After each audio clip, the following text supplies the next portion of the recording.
초막절에 담긴 감사 포인트, 이와 같은 주제로 말씀을 전하겠습니다. 이제 매년 11월 중순 경 되면 이렇게 전 세계 대부분의 개신교회들이 추수감사절기 예배를 드립니다. 이게 사실 이제 미국에서 건너온 절기죠. 미국에서는 어떻게 유래됐는가 하니 잘 아시는 것처럼 1620년 12월 11일 아침인데, 그때 이제 그 영국 플리머스에서 이 메이플라워호라는 배를 타고 102명의 청교도들이 그 여기 이제 탑승 그 선원 25명하고 같이 이제 66일간의 항해를 거쳐서 미국 동부에 도착을 하고 11월 정도에 도착은 했습니다만 그 플리머스라고 하는 곳에 정박을 해서 이제 본격적으로 배에서 내려서 자리를 잡기 시작한 것이 이제 12월 달입니다. 첫 해 이미 절반 정도가 괴혈병 내지는 폐렴, 이게 이제 추위에서 온 그런 질병으로 죽게 됩니다. 저도 그 이제 메이플라워 그 오리지널은 이미 이제 그때 사라졌고요.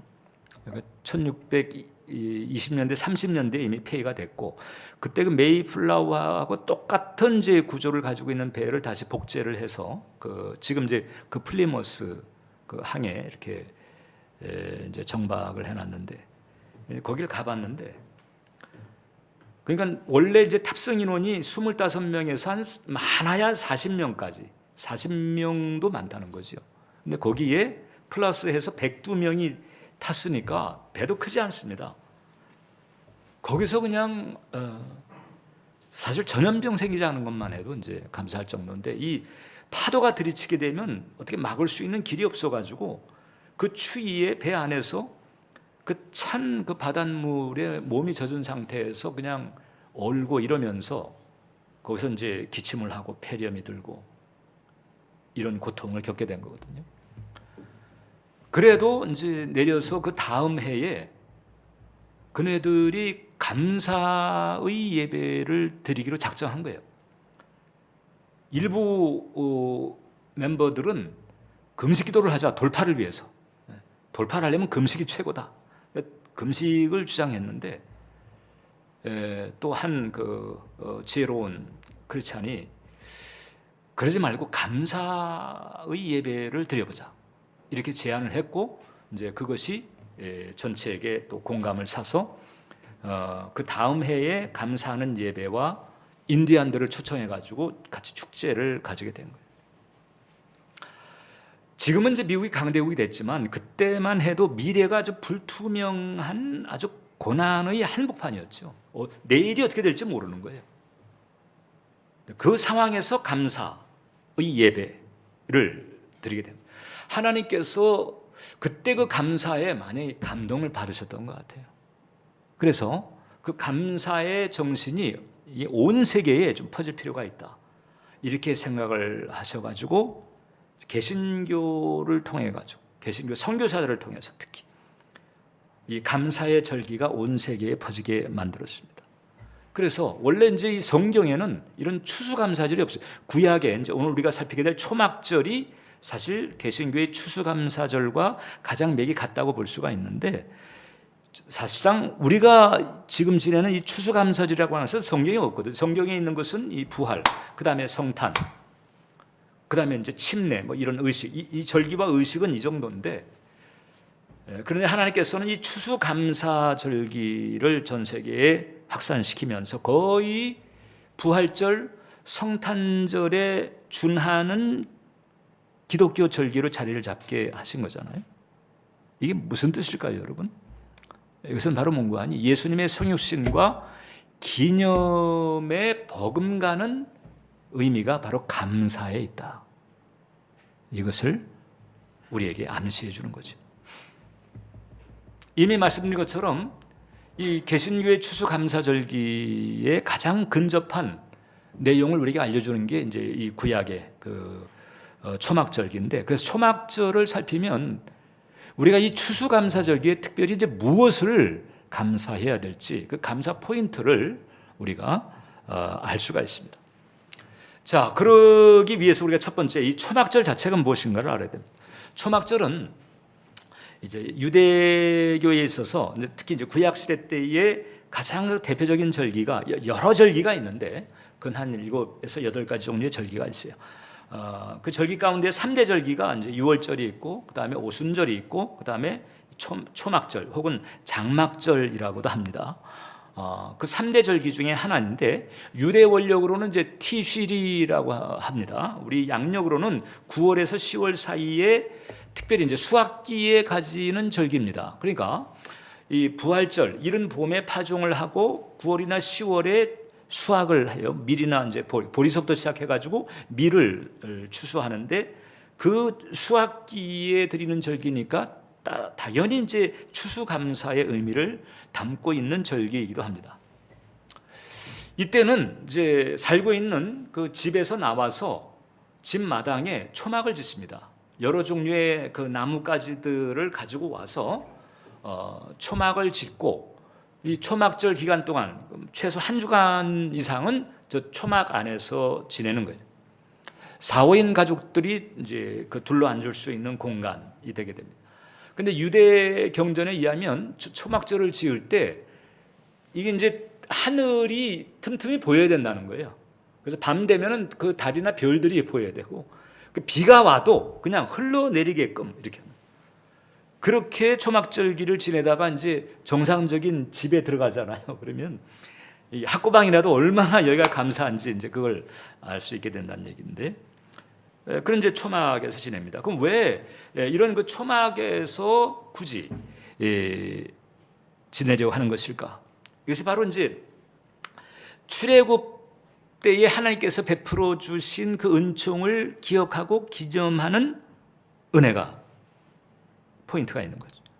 그러니까 물론 지금 이제 수확기예요. 수확기라서 지금 이제 거둔 그런 그 수확물들을 놓고 감사하는 절기죠. 예를 들자면 지금 여러분들이 이제 직장이나 사업장을 다니면서 수익을 거뒀다든지 혹은 또 뭐 월급을 받았다든지 뭐 통장에 잔고가 또 많이 생겼다든지 이제 이런 그 현실적인 상황을 놓고 감사할 수도 있는데, 근데 초막절은 현실적으로 거둔 수확보다도 더 이전의 것, 뭔고 하니 출애굽 시절에 하나님께서 이스라엘 백성들을 애굽의 종되었던 데서 풀어 자유케 하시고 그 다음에 그 광야 시절에 아무것도 없는 인간이 정상적으로 생존하기 어려운 그 광야 상황에서 매일마다 만나를 내려주시고 또 마실 물을 주신 그 하나님의 그 돌보아 주신 은혜를 기억하고 기념하는 절기다라고.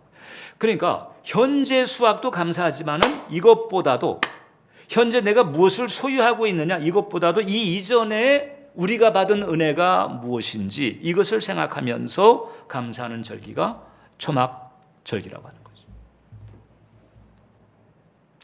자, 그렇다면 이제 우리 입장에서 본다면 지금 당장에 내 직장이나 사업장이나 혹은 또 나의 그 경제 활동, 내가 하고 있는 어떤 일들을 통해서 거둔 어떤 실적이나 혹은 또 무슨 물질 이런 것도 감사의 소재가 되지만 하나님께서는 이것보다 더 이전에 근원적으로 우리에게 주신, 우리의 경우에는 그게 십자가의 대속의 은총이죠.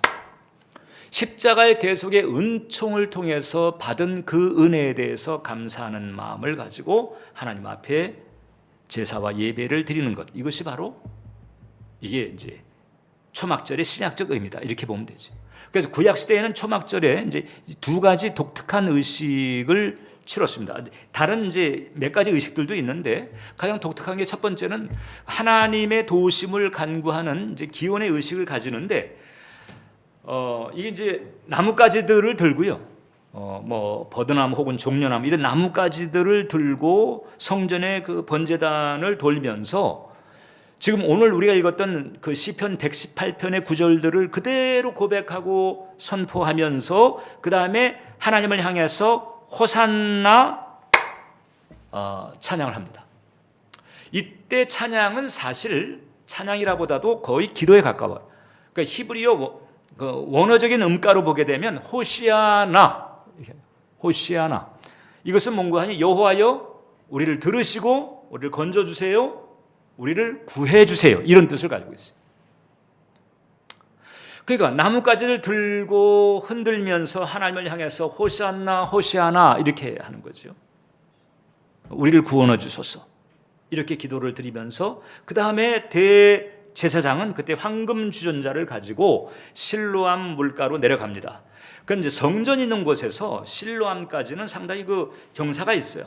그럼 이제 내려가서 실로암에 있는 연못물을 담아가지고 다시 제단으로 올라와가지고 거기에 이제 그 붉은 그 포도주를 그 물에 섞습니다. 그래서 붉은 포도주 물이 섞인 그 물을 제단에 이렇게 붓습니다. 제단에. 그것은 뭔가 하니 이제 이 광야 시절에 예수님께서 반석을 깨서 생수가 나게 하신 사건인 거거든요. 왜 붉은 포도주를 섞을까? 그냥 그네들은 그 의미를 잘 모를 거예요. 그러나 이제 우리 개신교 입장에서 본다면은 해석이 명료하지요. 그 반석이라고 하는 것이 그리스도인데 거기서 나온 물에 붉은 포도주를 섞는다. 이제 예수님의 그 보혈을 상징하는 거죠.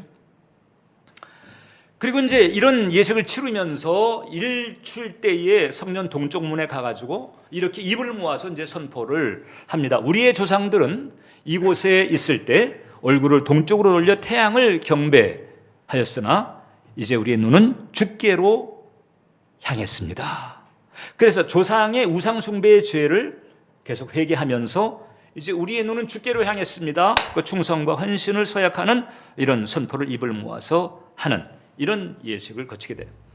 이스라엘 절기 가운데서 가장 해피한 절기입니다. 그러니까 이스라엘의 여러 절기 가운데에서 가장 묵직하고 비통한 절기가 그 하루 종일 금식하는 대속죄일이라고 한다면 이 초막절이라고 하는 것은 가장 그 축제적인 분위기가 약동하는 즐거운 절기다. 그래서 특히 이제 유월절 있잖아. 유월절이 어린 양을 잡아가지고 피를 이제 문설주에 바른 그런 그 유월절이 바로 구원의 시작이라고 한다면 이 초막절이라고 하는 것은 이제 구원의 그 완성을 의미하는 그런 즐거움을 이제 가져다 준다고 하는 거죠. 이것이 바로 이제 초막절이라고 하는 거죠. 자, 그렇다면 이제 이 초막절의 그 핵심을 봤을 때 두 번째, 우리가 감사해야 될 것이 뭔가? 그것이 바로 우리에게 주신 자유와 축복이죠. 자유와 축복. 자, 일단 이 초막절의 핵심 동기가 그 애굽의 종되었던 상태에서 하나님께서 자유케 하신 해방, 이것을 기념하는 거거든요. 자유자로 만드신 거죠. 그 다음에 자유자로 만드신 다음에 자유만 주신 것이 아니고 그 광야에서 그러니까 인간의 힘으로 할 수 있는 것이 없는, 거기는 농사를 지을 수도 없고 거기 무슨 뭐 땅을 판들 물이 나오겠어요? 인간의 힘으로. 그러니까 광야하고 사람이 안 사는 데잖아요. 그러니까 인간의 힘으로 스스로 생존하기 어려운 광야에서 근 40년 동안 200만 명이나 되는 인구, 대구보다 작지만 대전보다 큰 근 사이즈의 사람들로 하여금 먹고 마시게 했다는 거잖아요. 굶어 죽은 사람, 벌 받아 죽은 사람은 있지만 굶어 죽은 사람은 없어요. 성경을 보게 되면 신발이 헤어지지 않았다고 그랬어요. 옷과 신발이 헤어지지 않았다. 이게 뭐 신발 공장 입장에서는 좀 서운한 얘기겠지만 그렇게 하나님께서는 돌보실 수 있다는 거잖아요. 모든 상황 속에서 하나님은 당신의 사랑하는 백성들을 살피실 수가 있다. 여러분, 우리도 마찬가지로 이전에 종이었습니다. 성경은 말하기를 우리가 죄의 종이었다, 혹은 세상의 종이었다 말합니다. 그래서 죄와 사탄의 종이 돼가지고 죄와 사탄에게 시달립니다. 세상이 종이 돼서 세상 것에 질질 끌려갑니다. 돈의 종이 되고 혹은 권력의 종이 되고 미디어의 종이 되고 나를 내 마음대로 통제할 수가 없어요. 이 커피 중독이 되었다고 할 때 어떤 상태를 중독이 되었다고 하는 거 하니, 내가 좀 커피를 한번 쉬어보자 할 때 쉴 수 있으면 중독이 안 된 거예요. 근데 커피를 안 마시면 일상이 안 돼. 이게 일이 안 되거나 일상이 안 돼서 그래서 커피를 마실 수밖에 없다 그러면 그건 이제 카페인 중독 상태에 들어가는 거 보거든요. 그러니까 내가 내 의지로 이게 뭐 끊었다가 이었다가 이렇게 자유롭게 할 수 있는 게 안 되는 거예요. 내가 안 해도 내가 자유로운 그런 상태가 안 되는 그런 경우를 우리가 이제 종이라고 하지 않습니까? 우리가 이전에 죄에 대해서 세상에 대해서 우리가 이제 그런 상태에 있었는데 예수님께서 십자가의 대속의 은총을 통해서 우리로 하여금 그 모든 종의 몽에로부터 자유하게 살 수 있는 은혜와 축복을 주신 줄 믿습니다. 우리가 이제 우리의 그 믿음의 그릇에 따라서 우리의 어떤 그 영성적인 노력의 정도에 따라서 우리가 그 많이 누리느냐 적게 누리느냐 이게 이제 우리의 상태에 따라서 좌우가 돼서 그렇지, 일단 하나님께서는 예수님의 십자가를 통해서 풍성한 자유를 누릴 수 있는 길을 일단 활짝 열어놓으신 거예요. 그분은 열어놓으셨어요. 그분이 열어놓으신 그 은총을 내가 얼마나 붙들고 얼마나 받느냐, 이것은 이제 나의 영성에 따라 달라지겠죠. 그러나 이미 하나님께서는 예수님의 십자가를 통해서 전에 없던 자유의 길을 열어놓았고 자유의 문을 열어놓으신 줄 믿습니다. 그리고 더 나아가서 마치 그 구약시대 때 그 출애굽한 이스라엘 백성들에게 그리하셨던 것처럼 오늘날 우리에게도 이제 자유라고 하는, 어떻게 보면 이게 추상적일 수 있는 거잖아요. 근데 그것만이 아니고 현실적인 축복도 예비해 주셨다. 당장 자유자가 되었어도 광야에 나가서 먹을 게 없고 마실 게 없다 그러면 그 이스라엘 백성들이 원망 불평한 게 뭐예요? 이게 먹을 게 없고 마실 게 안 보일 때 왜 여기까지 끌어내서 죽이려고 하느냐? 차라리 애굽에서 종살이하는 게 낫지 않았느냐? 이렇게 했잖아요. 그 자유를 주면 뭐 합니까? 먹을 것이 없고 마실 것이 없으면 자유가 무색해지잖아요. 근데 하나님께서는 거기에 대해서도 대책을 세워주시는 거죠. 매일마다 만나를 내려주시고 그 다음에 반석을 깨서 거기에서 생수가 터져나오게 만들어주시는 거죠. 중근동 지방에서 물이라고 하는 것은 생명줄입니다. 생명줄. 그리고 사실 축복의 줄이에요. 왜냐하면 물이 부족한 데이기 때문에 이 물이 있어야 비즈니스가 잘 되거든요. 그러니까 그쪽 지역에서 이제 지금 말고 이 성경 시대의 가장 큰 비즈니스라고 하는 것이 목축이에요. 근데 목축을 하려면 물이 없으면 안 되잖아요. 그러니까 오늘날로 치게 되면 재벌 기업을 할 때 있어서 가장 필요한 자원 같은 건데 그 당시는 그게 물인 거죠. 그러니까 그 당시에 하나님께서 광야에서 물을 공급해 주셨다라고 하는 것은 어떤 상황이든 하나님께서 우리의 필요를 공급하지 못하시는 환경은 없다. 모든 상황 속에서 하나님은 우리의 필요를 공급하실 수 있다. 그래서 우리가 그 하나님을 신뢰하면서 하나님의 의와 나라를 먼저 구하는 이 길만 우리가 착실하게 가면 하나님은 모든 상황 속에서 우리의 필요를 공급하신다는 거죠. 굶어 죽게 안 하시고 망신당하지 않게 하시고 구걸하지 않게 하시고 오히려 우리가 그 길을 제대로 걸어갈 때 위에 있고 아래에 있지 아니하고 머리가 되고 꼬리가 되지 아니하며 구워줄지언정 꾸지 않는 이런 축복의 길로 인도하시는 줄 믿습니다. 이것이 바로 하나님께서 보이는 축복과 보이지 않는 축복을 우리에게 십자가를 통해서 주신 거죠. 그러니까 이 진정한 감사, 깊은 감사라고 하는 것은 현재 내 손에 뭐가 있느냐 없느냐 이거를 넘어서는 거예요. 내 손에 있는 것들에 감사할 수 있어야 돼요. 그러나 진정한 감사는 내 손에 뭐가 있느냐 없느냐 이것을 떠납니다. 즉 진정한 감사라고 하는 것은 소유 이상인 거예요. 소유도 감사를 해야 되지만 그러나 소유 이상의 깨달음에 진정한 감사의 본질이 있다는 거죠. 그래서 이스라엘 백성들이 당장 수확한 수확물만이 아니고 그 이전에 출애굽의 자유, 출애굽을 통해서 베푸신 하나님의 축복, 이것을 기억하고 감사를 하는 거죠. 그래서 그 하나님과의 관계 가운데에서 그 감사의 길이 튀어지는 이 길을 계속 가기를 주님께서는 원하신 거죠. 어떤 세댁이 반지를 이제 잃어버린 거예요. 반지를. 세댁이 반지를 잃어버렸다. 그게 이제 결혼 반지일 텐데.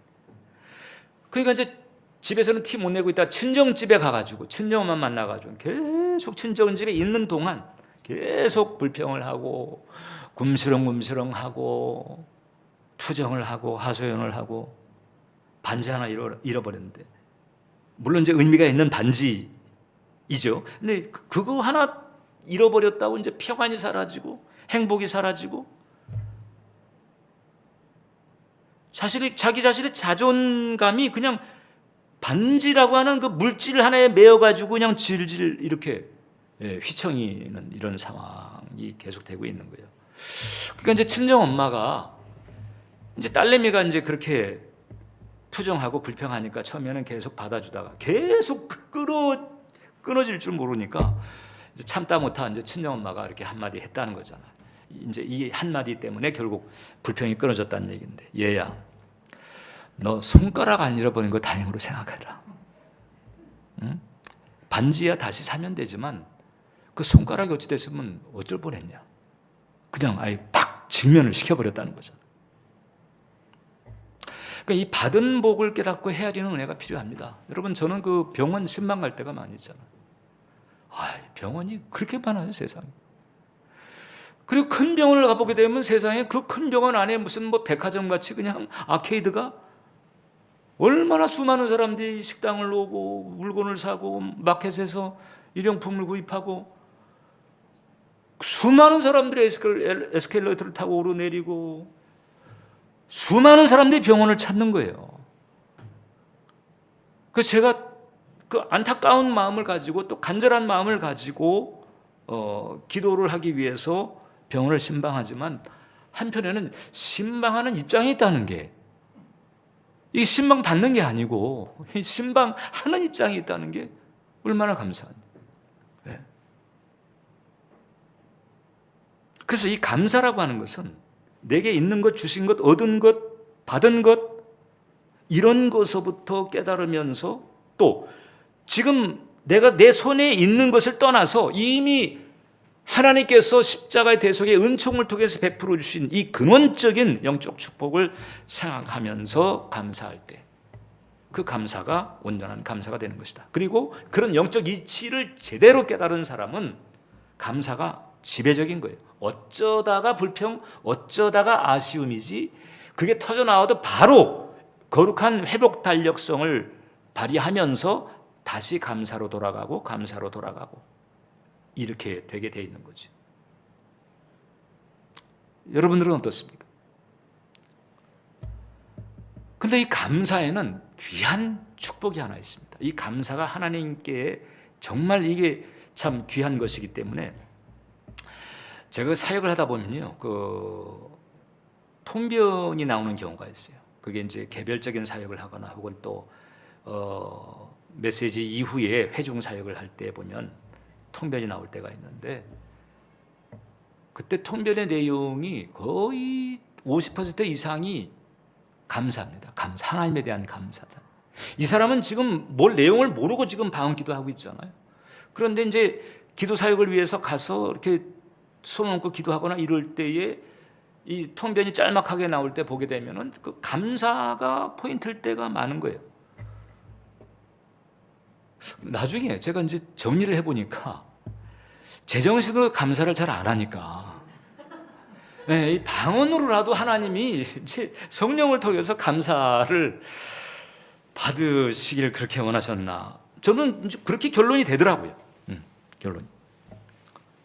근데 그렇게 해서라도 어쨌든 감사를 하잖아요. 이 중요한 축복이 있는데, 감사는 감사한 사람에게 또 감사할 일을 생기게 만든다.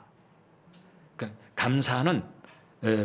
감사하는 사람으로 하여금 더 나아지게 만들고, 더 좋아지게 만들고, 더 평안해지게 만들고, 더 풍성해지게 만드는 줄 믿습니다. 그런 은혜가 있어요. 제가 지난주에 이제 그 워싱턴 그 교회에서 이제 설교를 녹화해서 여러분들에게 보냈잖아요. 그때 그 미군 그 참전 용사 기념관도 갔고, 그다음에 그 바로 그 인근에 이제 링컨 기념관이 있어요. 그 링컨 기념관 앞에 커다란 그 해자 같은 이제 그런 물이 있는 이제 그런 공원 같은 게 있습니다. 국립공원. 거기에서 이제 예전에 그 마틴 루터 킹 목사가 나는 꿈이 있습니다. I have a dream이라고 하는 그 제목으로 유명한 그 강연이었죠. 그러면서 흑인과 백인이 손잡고 같이 즐겁게 노는 이제 그런 꿈을 강연을 통해서 풀어놓은 적이 있어요.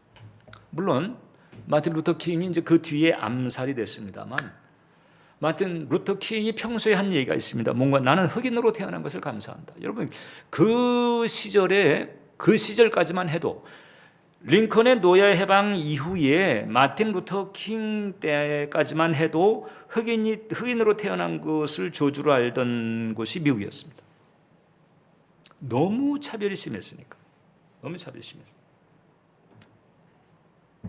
그런데도 그때 마틴 루터 킹은 흑인으로 태어난 것을 감사한다고 말했습니다. 그냥 때를 얻든지 못 얻든지 그냥 수시로 그런 얘기를 했습니다. 나는 흑인으로 태어난 것을 감사한다. 물론 그의 생애가 이제 그 암살로 끝났지만,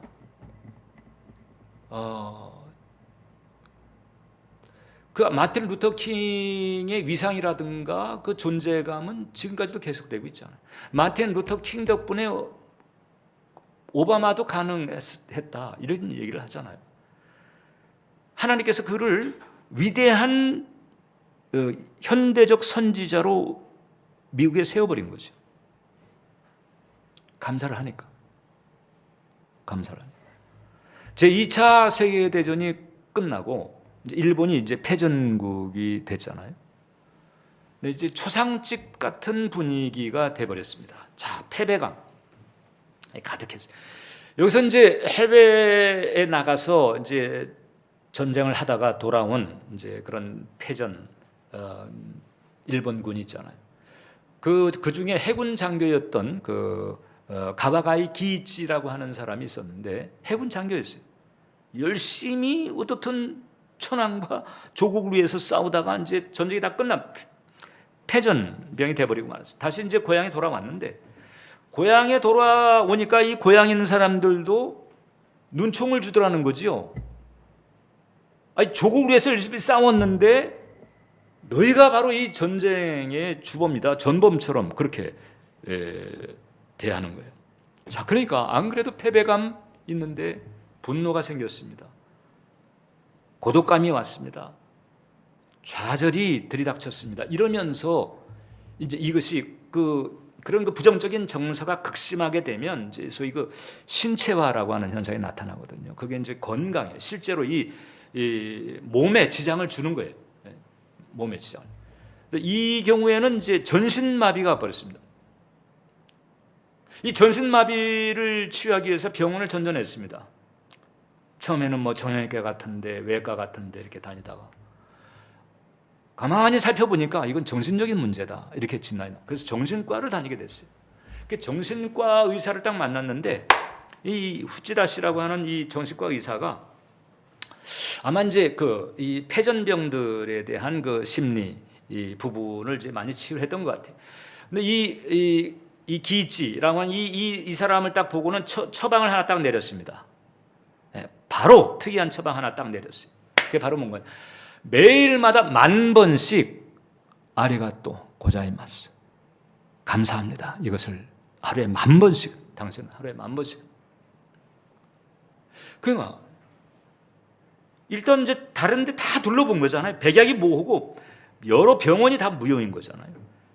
근데 이제 어떻든 처방이 내려왔는데 그거 하면은 좋아진다고 그러니까 진짜냐 하면서 어떻든 하게 된. 하면서도 내가 지금 미쳤나? 내가 지금 뭐 하고 있나?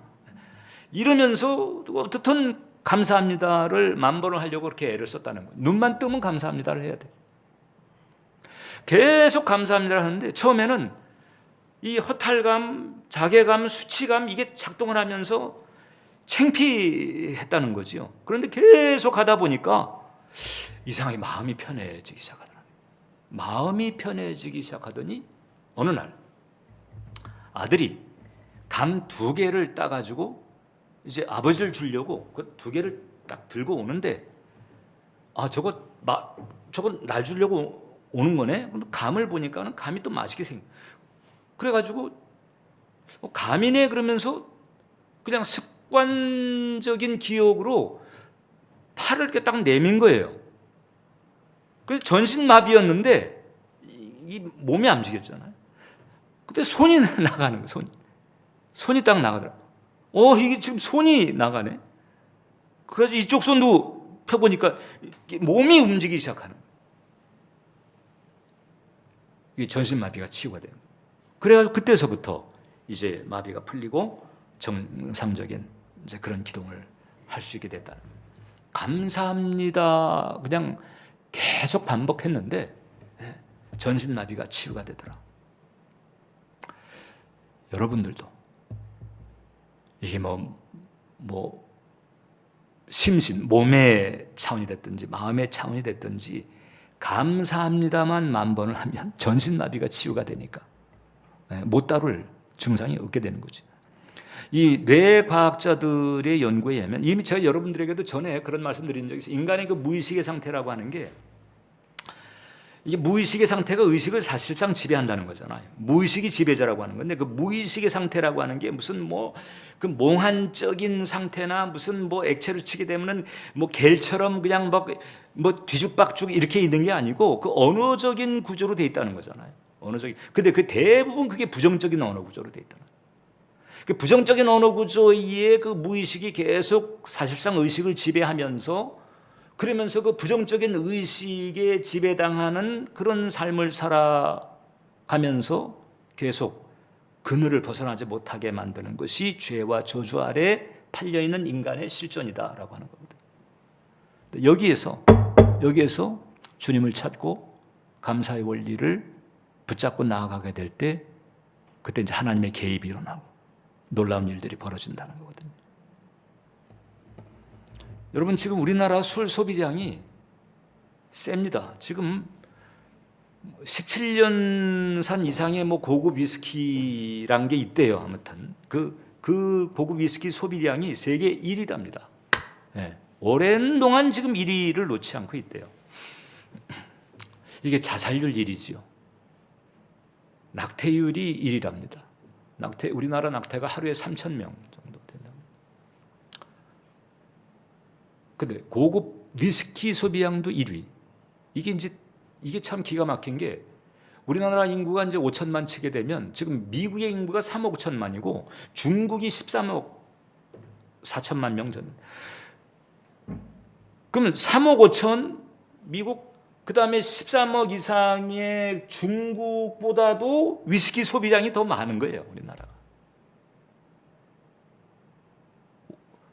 왜 그럴까? 이게 이제 분노 사회, 그다음에 불안 사회, 우울 사회. 이 우리나라가 지금 그렇게 되고 있다는 거거든요. 그래서 이런 우울감 내지는 우울증이 깊어지면서 그 마음속에 이제 두 가지가 나는 건데 하나가 이제 무망감. 더 이상 희망이 없다는 거예요. 출구가 보이지 않는다. 그래서 술에 기대는 거예요. 무조감. 아무도 날 도와주지 않는 것 같아. 네. 이게 사실상 정서적인 왜곡이죠. 왜곡이에요. 그런데 이 무의식의 상태에서부터 이미 이것이 스크래치가 나고 손상이 되면서 이렇게 돼버린 거예요. 이런 시대를 극복하는 그런 심리적 안전망이 있다면 어떤 게 있을까? 지금 사회에서는 그걸 찾고 있잖아요.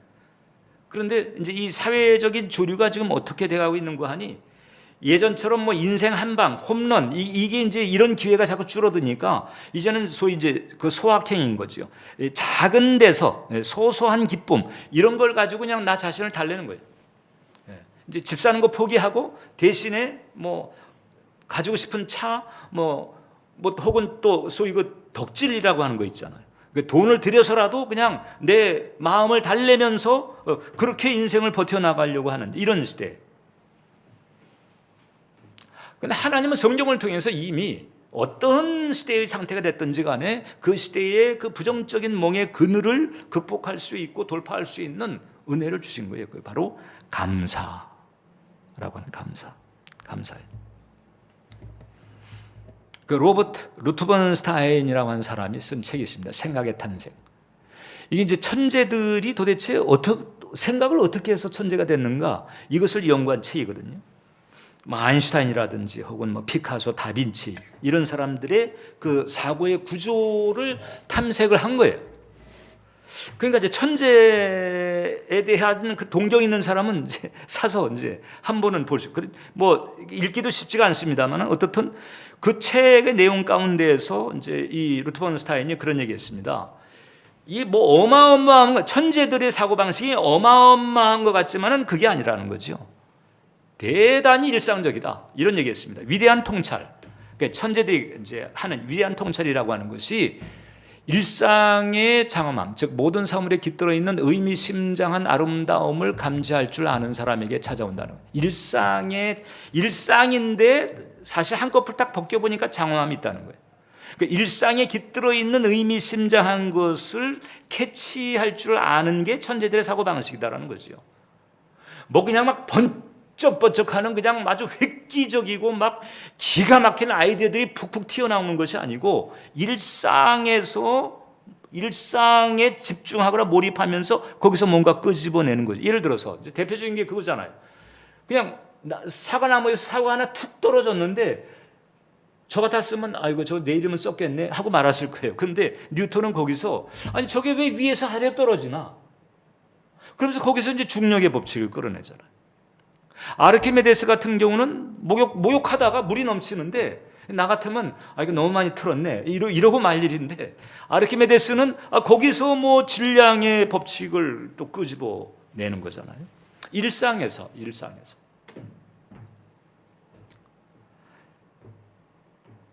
여러분 잘 아시는 그 남아프리카 그 최초의 흑인 대통령 넬슨 만델라, 노벨 평화상도 타고 이 장기수로 그 복역을 했잖아요. 그 섬으로 된 그 감옥입니다. 거기서 뭐 고문도 당하고 거기 들어가면 이제 살아나오지 못한다 이런 데인데, 이제 일단 거기서 이제 드디어 출소가 됐어요. 그가 출소를 했을 때 이제 다 인터뷰를 하잖아요. 그럼 이제 백인의 탄압을 받고 오랜 세월 감옥 안에서 고생한 사람입니다. 이제 어떤 메시지가 나올까? 뭐 거의 대부분 사회를 이제 바로잡고 정의를 바로잡고 뭐 인권을 바로잡고 이런 얘기가 나오지 않을까, 이렇게 사람들이 예상을 했는데 딱 첫 마디가 Thank you.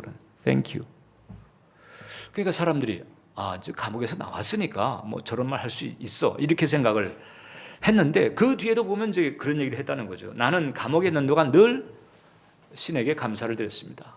그러니까 이제 하나님에게죠. 하늘을 보면서도 감사하고 땅을 보면서도 감사하고 음식을 먹으면서도 물을 마시면서도 감사했다는 거죠. 그러니까 뭔가 돌파를 하고 이 뭔가 이렇게 넘어서는 사람들은 이런 게 참 있는 거예요. 하나님의 개입을 부르는 사람 수준의 일이 아니고 하나님 수준의 일이 벌어져서 사람의 상상을 넘어서는 반전이나 역전을 누리는 사람들은 바로 내면에 이제 이런 실마리들이 있는 것입니다. 일상에서 계속 감사를 하는 거죠. 주신 것, 받은 것, 얻은 것, 있는 것, 존재하는 것, 이것을 보고 감사를 하는 것. 잠잘 때 이게 코를 고는 게 이제 사람을 불편하게 할 수 있어요. 근데 어떤 권사님이 남편이 잠잘 때마다 코를 고는데 기도를 할 정도였다는 거죠. 왜냐하면 잠을 제대로 잘 수가 없어. 그러니까 잘 때마다 불평을. 늘 이 불만스러운 마음을 가지고 잠을 자는데 어느 날 잠자다가 갑자기 벌떡 일어나 문득 깨어나. 하고 문득 깨어났어요. 코 고는 소리 했겠을까요? 아니, 코를 안 골아서 깬 거예요. 아니 왜 이왕 코를 안 골지? 바로 깨가지고 이게 무슨 일 생겼나? 이래가지고 이제 막 이 코에 숨을 쉬나 안 쉬나, 심장이 뛰나 안 뛰나, 이 난리가 난 거죠. 이제 코를 안 골아서 깨어났어요. 근데 이제 다행히 살아있는 거예요. 그래가지고 그 다음 날서부터는 이 권사님은 남편이 코를 골아야 잠이 잘 왔다는 거예요. 육아하는 그 엄마들이 그 육아 부담이 많잖아요. 아주 특히 그 유난스럽게 아주 소란스럽고 힘들게 하는 그런 아이 때문에 힘들었던 그 어떤 엄마가 참 좀 이렇게 힘든 거 좀 벗어났으면 좋겠다. 이런 마음. 어느 날 이 아이가 덜컥하니 소화질환이 걸려버렸네. 이래가지고 병원에 입원해가지고 그냥 요란하던 아이가 그냥 꼼짝도 못하고 그냥 누워서 그냥 끙끙 그냥 아무 요동 없이 이렇게 있는 그런 아이를 보면서 좀 내가 정신 없어도 좋으니 빨리 좀 나아라. 정신 없어도 좋으니 빨리. 그러니까 이게 한꺼풀만 이렇게 벗겨보면 이 감사할 거리가 이렇게 많이 있다는 거잖아요. 우리는 이제 그런 것도 챙길 수 있어야 돼. 십자가의 대속의 은혜만이 아니고 현재 손에 있는 어떤 소유나 수확만이 아니고 그 다음에 이렇게 덮여 있는 포장되어 있는 그런 그 감사의 소재도 우리가 이게 이제 끄집어내는 거죠. 그래서 감사의 분량이 많게 하는 게 필요합니다. 감사의 분량이 많을수록 그 다음 단계에 더 좋은 일이 생긴다. 탄식하며 탄원하며 아쉬워하며 기도하는 것 우리의 본성입니다. 사실 그건 본성적인 수준의 기도예요. 수준 높은 기도는 이게 감사하면서 드리는 기도입니다. 본성적인 기도라고 하는 것은 믿지 않는 사람도 할 수 있는 그런 수준입니다. 그것은 사실 그런 수준의 기도를 했다가 응답을 받았다고 해서 그렇게 좋아할 것은 없어요. 제가 볼 때는 그 장님 문고리 잡듯이 뭐 덜컥 하나 붙잡은 그런 수준일 가능성이 많습니다. 그러나 감사함으로 드리는 기도면 이 응답 확률도 많은 거지요.